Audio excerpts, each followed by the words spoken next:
Prime. This is Joy News Prime, also available across Europe on ABN Television, which is now also free view in the UK. In this edition, Interior Minister appeals to striking doctors to call off their industrial action, which effective Friday has seen the withdrawal of emergency services. We bring you updates from some of the affected health facilities. June 3 investigative committee recommends sanctions for a man it says lit the cigarette which sparked the fire and subsequent explosion which resulted in the death of 150 people in the tragedy. Tests underway for T2 thermal plant, authorities say should make available 330 megawatts of electricity from September to significantly ease the current power crisis. And President Mahama opens 2 of 3 bridges of the Kwame Nkrumah Circle interchange. We also have business, sports, and international news all coming up. Stay tuned. My name is Kwabna Chenche Henibuate.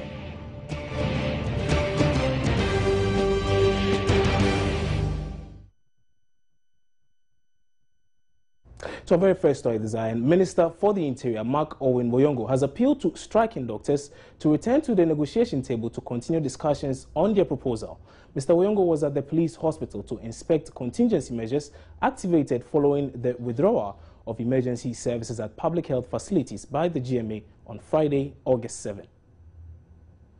In apparent readiness for the possible increase in number which the hospital is likely to receive, temporary tents were erected with beds and other medical equipment fitted in them at a section of the hospital.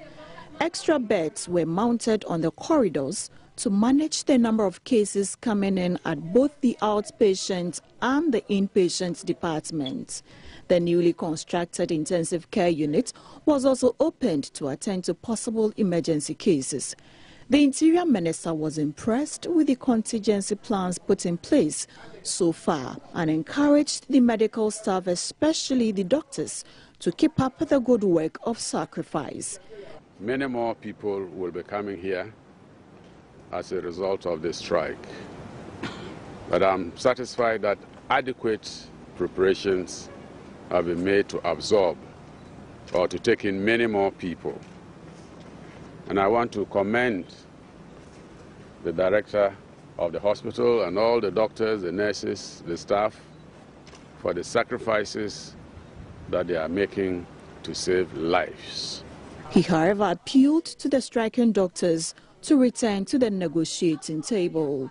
Let me also add my voice to the several appeals to our brothers, the doctors, in our public hospitals to return to work whilst the negotiations go on. Life once lost cannot be replaced. The medical director at the police hospital, COP Seidu Muhammadu Zakaria, admitted the hospital has seen an increase in the number of cases recorded this week as a result of the ongoing doctor strike. In terms of outpatient care, the numbers have increased. Normally, we would see about 500 patients. Now we are seeing 600 patients. And then all our inpatient beds are now full. So there is a tremendous increase. He has therefore appealed for help from individual health professionals who can volunteer to assist the service and its medical care delivery in these times. Now, some doctors at the Kolebu Teaching Hospital are working contrary to the directive from the Ghana Medical Association that their members working in government hospitals across the country withdraw emergency services today. The doctors who agreed to speak on condition of anonymity say they are aware of the directive but chose to work on humanitarian grounds. The doctors have been on strike for more than a week after talks with government over the provision of a formal document containing their conditions of service stalled.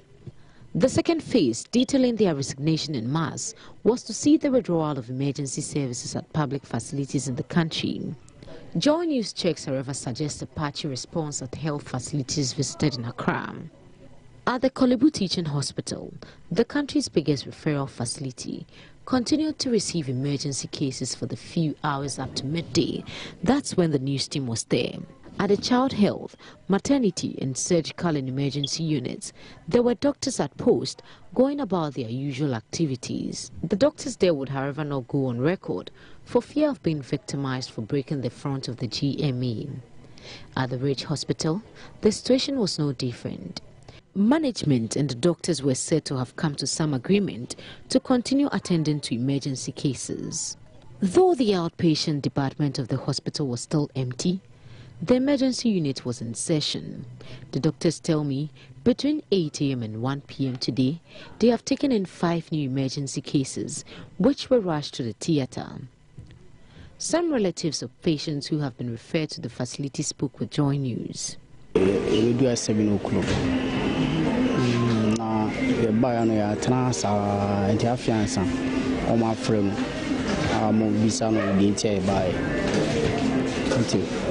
I came here with my pregnant wife, who was referred from a private hospital in Medina.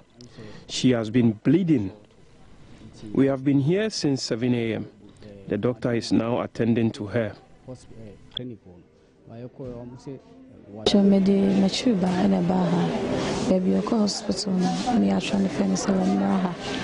We were referred to the Ridge Hospital today.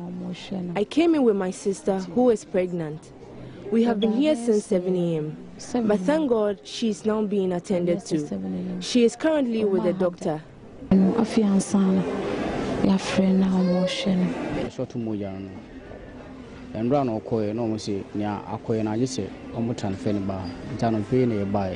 Management at the Ridge Hospital, meanwhile, say they are not overwhelmed with the numbers yet. Matilda Humagan for Joy News, Accra.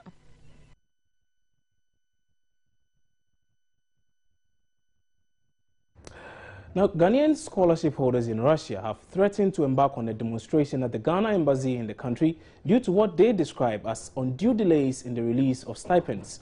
The students lamented hostel fees that were once catered for by the government have been cancelled, while shipping allowance for final year students has also been reduced to $1,500 from $3,000. From this stipend, students pay for hostel fees, medical bills, transport charges, utility bills, school activities, that's coursework, printing and accessories, clothes, and for feeding and upkeep. Now, shipping allowance for final year private medical students has also been completely taken away. The students said numerous attempts through the Ghana embassy to have their concerns addressed have proved futile. Let's hear from some of the students from Russia now.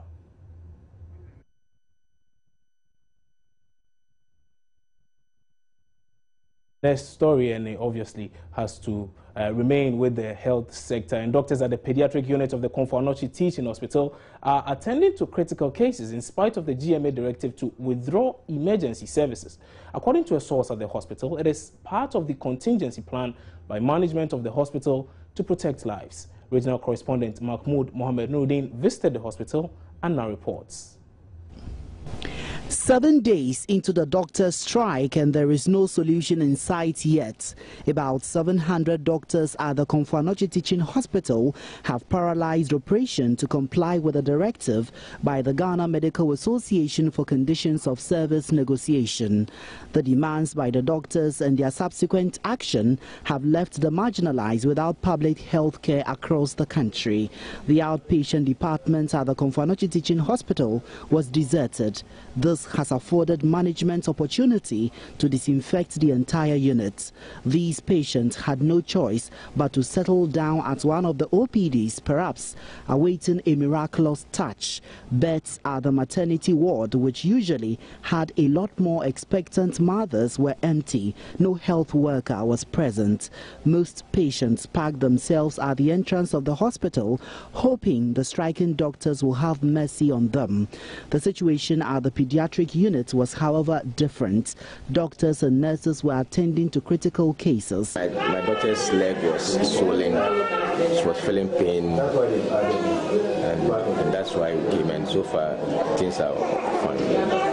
Gynecologist at the hospital wants his colleague doctors to compromise and return to the negotiation table. I know the difficulty you have because you are acting upon mandate.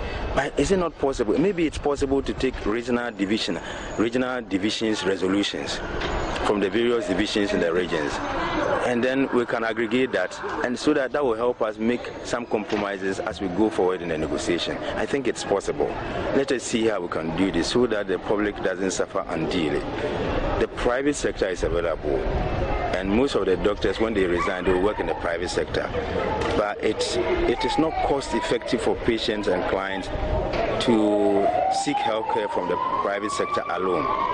In the end, the poor, the marginalized, and the vulnerable will suffer. Earlier, Joy News reported how a patient in critical condition was turned away at the Komfo-Anokye Teaching Hospital and told to look elsewhere for treatment as a result of the doctor's strike. Erastus Asare spoke to a relative of one of the patients turned away despite pleas for the hospital to save her.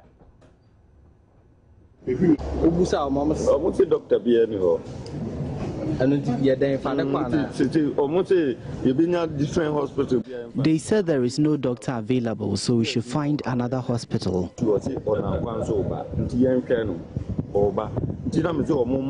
Fortunately, my sister is a nurse here, and she's asked that we wait for her. My mom's condition, as you have witnessed, is getting worse by the minute. So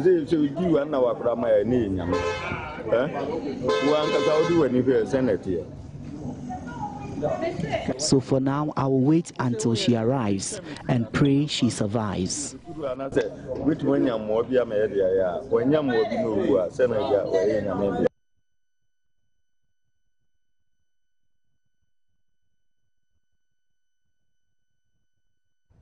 The Central Regional Director of Health Services, Dr. Samuel Kwashi, is advising doctors to see God as their employer and work as ambassadors of healing commissioned by God. Speaking at the White Coat ceremony for would-be doctors of the School of Medical Sciences at the University of Cape Coast, Dr. Kwashi told the students that it is only God who can reward their services to humanity and not man. The White Coat ceremony is done every year to usher medical students of the University of Cape Coast into their clinical studies. It is at this ceremony that would-be doctors are made to swear an oath as they begin their clinical studies towards becoming medical doctors. Dr. Samuel Kwashi admonished the doctors to see their profession as a calling. Being a doctor, what it means that currently God is letting you pass through the hands of these lecturers to prepare you so that he can make you ambassadors of healing. So when you eventually become doctors, then you must recognize yourselves as ambassadors of God in the healing service, in the healing ministry. And whenever you remember that, you'd realize that the service you are providing is not service for man, but service for God. The Pro-Vice Chancellor of the University of Cape Coast, Professor John Nelson Boa, entreated the students to be guided by humility and dare to be different. The medical profession, does it have the ability to make one humble? And at the same time, does it have the ability to make one proud and arrogant? And I think the two are all very possible. But which of the two you become depends on the individual. Having gone through the oath, I was just thinking that probably we paste it in some corner of our room, or we make it our profile picture. I know all of you are on WhatsApp. So that when you see that you are being overtaken by that good feeling, go back and read. Parents of the students received commendation for their tenacity in paying the astronomical fees charged by medical schools. Richard Kojonyako's report for Joy News. You're watching Joy News Prime here on Joy News Multi TV. We'll return shortly with some more. Don't go away. Thanks for staying on. Now, the Mental Health Authority is supporting moves by human rights lawyer Francis Sosu, asking the Human Rights Division of the Accra High Court to quash the sentence handed a man who confessed he wanted to assassinate President John Dramani Mahama. The Cocoa Affairs Court, in its ruling, sentenced Charles Entry to 10 years in prison for unlawful possession of firearms after he was found with a gun in a church attended by President John Dramani Mahama. Director of the authority, Dr. Barima Osei, says evidence at their disposal suggests Mr. Entry should be in a psychiatric facility and not the prison. By virtue of the Mental Health Act of 2012, Act 846, the Act mandates the Mental Health Authority to be interested in all persons with mental illness in the country in terms of ensuring that they are treated and also protect their human rights. So when we heard of Charles Entry's case and with the pronouncements he himself has been making and the comments and the remarks by his relatives, his mother, the uncle, it seemed obvious to us that this person has a mental illness, for which, if that is so, and he's been convicted without the benefit of assessment, evaluation for possible treatment, then we've not been fair to this guy. And that is why the authority, with the mandate to be interested in persons with mental illness, decided to join with the lawyer to ensure justice is done to this guy. What we all ultimately are hoping to achieve is that he will be brought for assessment. If he is really mentally ill, then to have been sentenced while he is actively mentally ill is already not right. What was the basis upon which he was convicted? By his own plea that I'm guilty. Somebody who is mentally ill, you can even not trust that when he said that he was guilty, he was actually guilty. What we are Lawyer for Mr. Entry, Francis Sosu, says his client may be suffering from bipolar disorder. He also believes it is time the country starts implementing the Mental Health Act in earnest. When you look at the disposition of the person, I have had a chance to meet him at the BNI cells. And for all the period that I stayed with him having a conversation, when we started the conversation, I first asked myself, is it the one who is insane? By the time we got to about 3, 4, 5 sentences, the things I was hearing was, completely outrageous. It was unimaginable. For example, a confirmation of the fact that he have always wanted to be a president and that he must become president. In fact, when I left the BNI cells, I immediately called some of my psychiatric friends, particularly I called Dr. Osei, and he referred me to bipolar disorders. That I should go ahead and read about that. When I read about bipolar disorders, I'm not a medical doctor, but I had no doubt that this is a person who was living in his own world. Let us take the bull by the horn. Let us follow the legal process. Let us subject the man to medical treatment. Let us see, a medical evaluation of what the real status of the person is. And if we really have to rethink our mental health, issues and concerns in this country, we might begin to set that agenda and begin to talk about it and see how we cannot champion the cause of mental health in Ghana. Well, hearing of that particular rate is set to begin on August 21. Now, a presidential committee set up by government to investigate the June 3 flood and fire disaster at the Kwame Nkrumah Circle is recommending sanctions against one Seth Kwesi, whose cigarette smoking during the rains is said to have sparked the fire and subsequent explosion at the Goil filling station. The 5-member committee, chaired by retired Judge Justice Isaac Duse, in its conclusion said the flooding on the night was the remote cause of the fire. Presenting its report to the Interior Minister this afternoon, Mr. Duse said 154 people lost their lives, while the same number of people sustained various degrees of injury. He recommends, among others, a complete dredging and desilting of the Odo River and its tributaries, and the procurement of an air ambulance to attend to such disasters in the future. The dropping of lit cigarette stub by one Seth Kwesi Ofosu onto the floating fuel was the ultimate cause of the fire. Seth Kwesi Ofosu, who caused the ignition, has been discovered by the security agencies as part of our investigations and is currently helping the police. We recommend a complete dredging and desilting of the Odo River and its tributaries at least once every year, because it was the silting of the Odo River and its channels which caused the excessive high flooding in the area. Because of the silting, the carriage capacity of the channel was reduced. Indeed, the main Odo channel is supposed to be 4 meters deep, generally. But at the time of the flood, it was silted up to 3 meters, thereby drastically reducing its capacity to contain the flood. We've also observed that plastic material was responsible for the rapid buildup of the silt. Though the committee cited Seth Kwesi as being responsible for the fire as a result of his smoking at the time, it stopped short of recommending his prosecution for arson, leaving it to government to take a decision on it.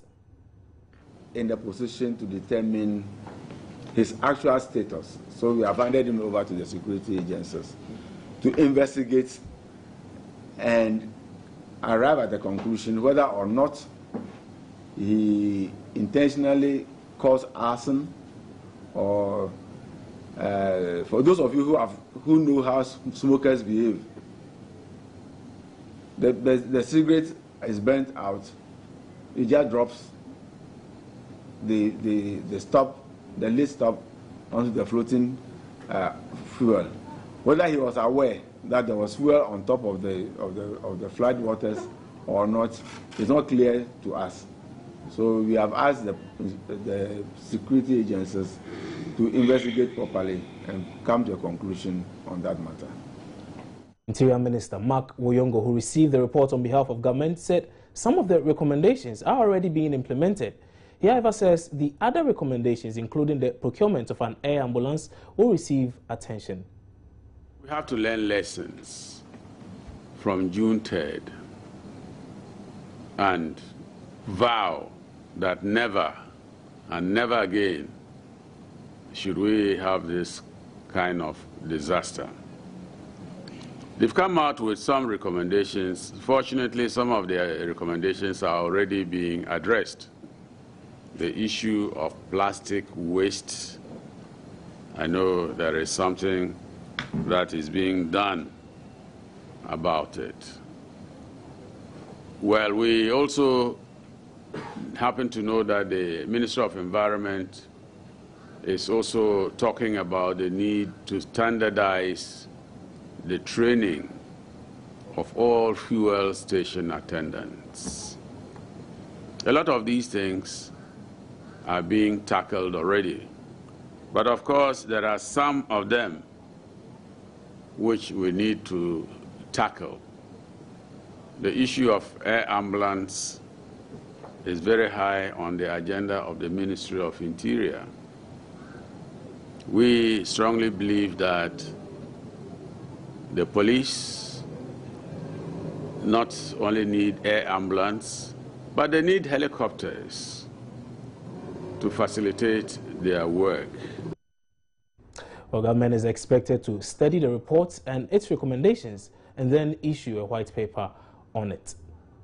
Now, authorities at the T2 thermal plant say they are in the final stages of testing their generation units at Abuadze in the western region after completion of a project to boost the electricity produced there. The project involved the installation of a 110 megawatt steam component. According to them, upon completion of the tests in September, the plant should be able to generate a reliable and dependable 330 megawatts of electricity, a significant contribution to efforts at minimizing the impact of the protracted energy crisis Ghanaians have had to grapple with for the past 3 years. Managing Director of TICO, Nana Osafo Kantanka Ejei, addressing journalists after touring the facility at Abuadze, said TICO is currently producing about 315 megawatts of power as a result of all 3 units coming online. The gas turbines are also operating at base load, while the new steam turbine, which is in the final stages of commissioning, is already adding to the total load generated.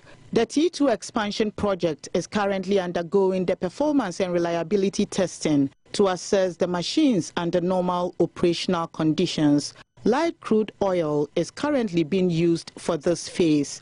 The facility is, however, expected to run on natural gas when the tests are completed by the end of September this year. Nana Osafo Kantanka Eje added that the completion of the project is the company's contribution towards helping to resolve the current energy challenges and says the impact is already being felt across the country. Is generating over 300 megawatts of electrical power.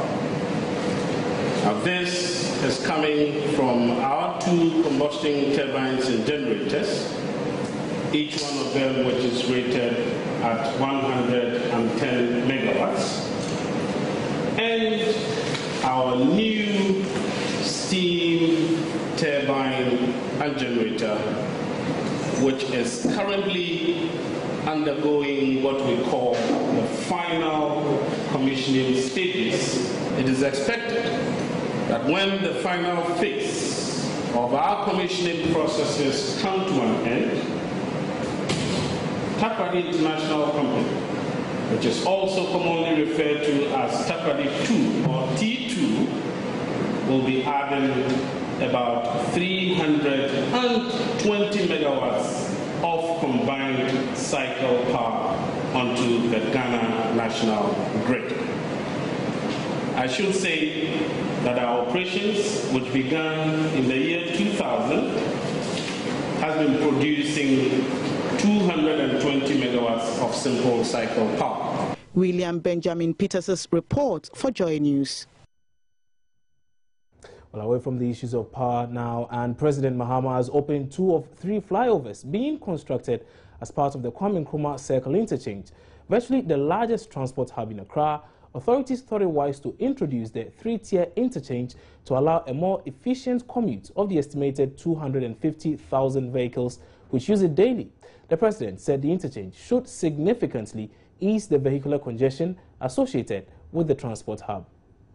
The 2 flyovers inaugurated include one that links the Akasanoma to Nsawam Road and another linking the Nsawam Road to the Kwame Nkrumah Avenue. The commissioning exercise, which was hugely patronized, got some expressing disquiet about the draping of the infrastructure in colors of the governing National Democratic Congress. Why the political flag should be shown there?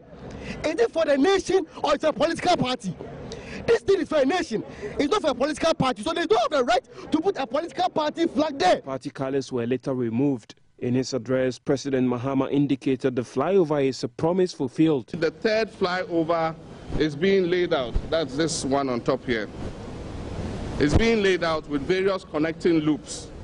Work is progressing on schedule, and the Kwame Nkrumah interchange with a new statue of Osajifo Dr. Kwame Nkrumah, a beautiful fountain, a police post, new lorry parks, and greenery will be ready for inauguration before the middle of 2016.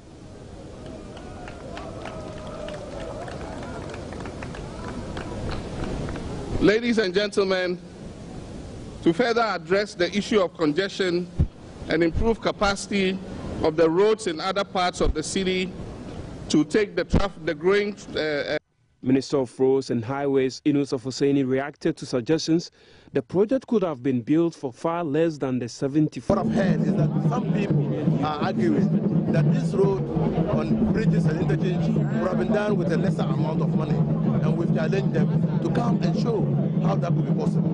Because what has happened here has been that value for money audit has been done on every aspect of the construction of this bridge. The project is about 75% complete, with June 2016 set to be the completion date.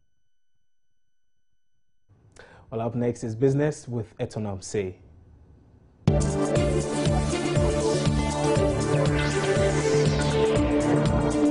Business News is brought to you. Welcome to the business segment. My name is Eton Amse. The Executive Director of the Institute of Statistical, Social and Economic Research, Professor Felix Asante, is advocating the adoption of wage payment system for public sector workers rather than the current monthly salary system. This, he believes, should offer a lasting solution to the perennial agitations among public sector workers. Medical doctors and university lecturers are currently on strike demanding better conditions of service, which their fears, if honored, could throw government's budget out of gear. Speaking with Joy Business on the sidelines of a forum organized by research organization Good Governance Africa West Africa Center, Professor Asante Ankuma said the way out is to pay public sector workers by the hour. Then those who think they are really supporting and spending time at the work will be justified to demand. But now one labor group says, based on productivity, I need this, and then everybody starts demanding, and government has to look for the money. So I think productivity is a key to all this labor. Meanwhile, some economists are impressing on government the need to do more in addressing the fundamental weaknesses in the economy, such as increasing production in agriculture and industry, among others. This, according to them, is the only way the perennial challenges with the cedi can be effectively addressed. The cedi recorded an impressive appreciation in the last few weeks following the Bank of Ghana's injection of dollar into the market. It has, however, started declining in value in the last few days. And government is being asked to reduce its holdings in companies listed on the Ghana Stock Exchange. The Council of the Stock Exchange says this will help grow the Ghanaian stock market. Speaking to Joy Business at the Stock Exchange Annual General Meeting, Council Chair Dr. Sam Mensah said reducing holdings in companies listed on the Ghana Stock Exchange could help government to even 560 million Ghana government for some infrastructure projects. One of the reasons why we don't have too many shareholders in Ghana is because the shares are not available to buy. And therefore, if government can show some leadership in terms of trimming its own holdings and releasing some of its holdings into the public float, there'll be more liquidity in the market, and more investors will be able to come to the market. Currently, the float is very limited, and therefore we have very little liquidity. There are times people want to buy shares and they have to wait for a long time to get the transactions executed. So the more shares we have on the market, the better. Ghana Stock Exchange ended 2014 with a 75% jump in profits to a little over 4 million Ghana cedis.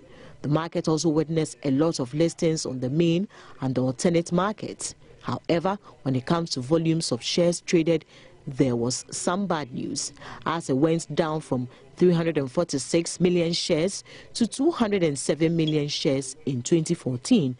Managers of the stock exchange at its annual general meeting with shareholders outlined some measures to sustain the good run. We're doing everything we can. I think some proposals have already been floated, one of them being to improve the tax holiday that is available to companies that list on the market. And then, GACS is another way of bringing more companies to the market. GT Bank has moved to make insurance products of Enterprise Insurance Company accessible to its customers. The bank's partnership with the insurance firm simply means all clients of GT Bank can now buy insurance policies or pay their premiums using their Visa or MasterCard cards wherever. This has become possible with the deployment of GT Bank's web-based platform GT Pay and point-of-sale terminals at Enterprise Insurance branches nationwide. The partnership between GT Bank and Enterprise Life Insurance allows clients to benefit mutually from the technologies of both institutions. Clients of Enterprise Insurance can walk into any of the 31 GT branches to pay their motor insurance premium via the bank's GT Collect platform. Enterprise Insurance, they have this online platform where people can buy insurance online, but they still have to make their payments through the traditional method. So what we have done, and GT Bank has these electronic payment platforms. So what we have now done is to marry our electronic platforms with the online channels of booking insurance. For Enterprise Insurance, the move allows clients to seamlessly access their insurance products. We have, in the past, tried to do put certain things on the internet so that you can work with this internet. But you go in there, we give you a quote that this vehicle or this building that you want to insure will cost this much. However, when it comes to you paying, you still have to come physically to our offices and pay with a slip that you have from the internet. But with this partnership, what is going to happen is that you can do business with us without stepping foot in an office of Enterprise Insurance Company. And that's it for business. My name is Eton. I'm saying many thanks for your time. Sports is next. Please stay.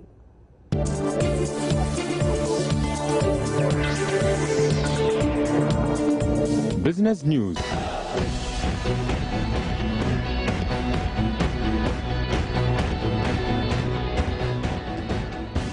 Good evening, Ghana. Let's do some news on the First Capital Plus Premier League, which is in March day 27. We're looking forward to the final 4 games in the Ghanaian League. And of course, if you're a fan of Accra Heart of Oak, it's not really a very good time to be associated with the club lying in 15th place with only 4 games to go. But head coach Adi Ansah tells Joy News that the team is up for the game against Bechim United later this weekend and will surely pick up all 3 points. We already started cycling up the players. We said this match will be the renaissance of Accra Sofo, and having achieved that, we believe we are on course. We are going back to prepare fully for Bechim, and I believe the Lord being on our side, we will win convincingly against Bechim. We stay with the First Capital Plus Premier League, and with only 4 games to go, there have been a lot of stories concerning alleged bribery by some match officials as their teams struggle to survive the relegation battle. We caught up with former FIFA referee Jacob Wilson, who tells Joy News that some of these clubs actually do indulge in bribery. Teams approach teams. They will come and you look at them and then we talk to them nicely. The experience where a team whose name I will not mention. Okay, since you have this envelope, big envelope. No, sorry, I can't take it. Your team, your players need to be paid. Go and motivate them with it. Very interesting one there indeed. We got to see the fixtures of match day 27 in the First Capital Plus Premier League. Aduana Stars will be playing Great Olympics, who would need all 3 points if they are to survive. And to highlight what a season they have had, they will play Kumasi Asante Kotoko at the Tema Sports Stadium, while All Stars will play Liberty Professionals, with league leaders Ash Gold playing Mediama Sporting Club. Wafa will play Brecon Chelsea. Heart of Oak will play Bechim United. They desperately need the points in those games. Hazakers will play Heart of Lions, and BA United will play New Edibiase Football Club.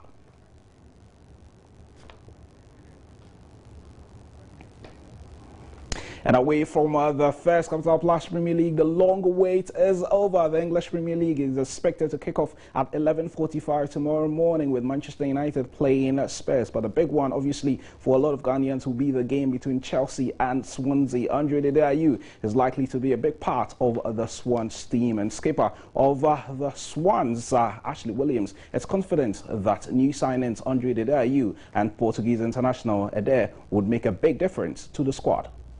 Joy News Prime here on Joy News Multi TV. Now, the next story is for those of you who believe in superstition and the fact that the number plate of the first vehicle to use the newly opened lanes on the Kwame Nkrumah Circle interchange holds the key to their fortune. Now, even before the president would perform the ceremonial opening, a number of vehicles had lined up for the first flyover experience, and it turned out Kwesi Foley, a taxi driver, claimed that record. Getiando Apia, who was there for Joy News, reports the taxi driver gained instant fame and had many scrambling to take the registration number of his vehicle, believing it was their lucky winning number. I am very happy about the road. We are grateful to the president. This road will reduce traffic build-up here. I was listening to radio and I once heard it was open. We see this gentleman here trying to take the number of the taxi. He's writing down the number of the taxi because they think that this is a lotto number. Let me find out from this gentleman why he's in that. What's your name, sir? My name is Nicholas Lotu. Nicholas, why are you writing down the number here? Because this is the first car to open the overhead that they are making. And when John Mahama came out, he came to open it, fine for us to pass through. But if it's the first car, it doesn't mean anything. What does it mean to you? It means that it's a blessing to the nation. So what are you going to do with the number? The number, we are going to use this for lotto number. And you believe that you will win? I believe that I will win it.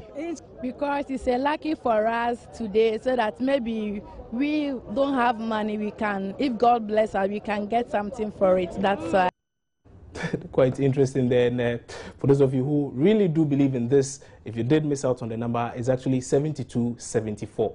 7274. So tomorrow is a Saturday. You might want to try your luck on a two-shore banker there. But that'll be it for the news right here on Joy News Multi TV. My name is Kobna Chencha Anybody. For more news, do want to log on to myjoyonline.com. Have a good evening.